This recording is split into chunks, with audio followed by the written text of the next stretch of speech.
अजून विश्वास बसत नाही ही गोष्ट महत्वाची आहे. सेक्युलर वोटर विश्वास बसत नाही जोपर्यंत तुम्ही मी म्हणूनच म्हणालो की सेक्युलर मतदाराला विश्वासासाठी घेण्यासाठी मला जे पाऊल सुचलं ते आम्ही सांगितलं. याच्यापेक्षा दुसरं पाऊल असू शकतं. बरोबर आहे.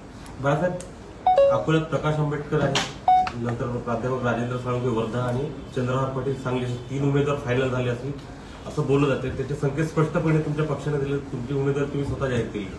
ते माझी तर उमेदवारी मी जाहीर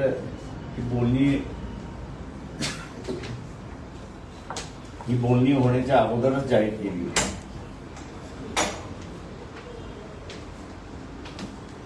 आपण वर्ध्याचं जर म्हणत असाल तर मी ती सगळी टिप्स ऐकलेली आहे. म्हणजे काही त्यांनी वक्तव्य केलेलं आहे. त्यांनी असं म्हटलं की आम्ही आमच्या अध्यक्षाला लिहिलेलं पत्र आहे आणि त्या अध्यक्षाच्या पत्रामध्ये आम्ही उमेदवाराचं नाव सुचवलेलं आहे आणि त्या बैठकीमध्ये आग्रह धरा की वर्धा आपल्याला मिळालं पाहिजे. हा त्या पत्राचा आशय आहे.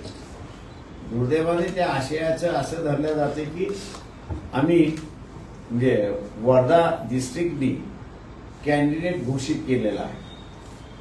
जी काही आमच्या कार्य करण्याची जी पद्धत आहे त्या ह्याच्यामध्ये जिल्हा कमिटीला उमेदवार डिसाईड करणं किंवा डिक्लेअर करणं हा दोन्ही अधिकार आहे.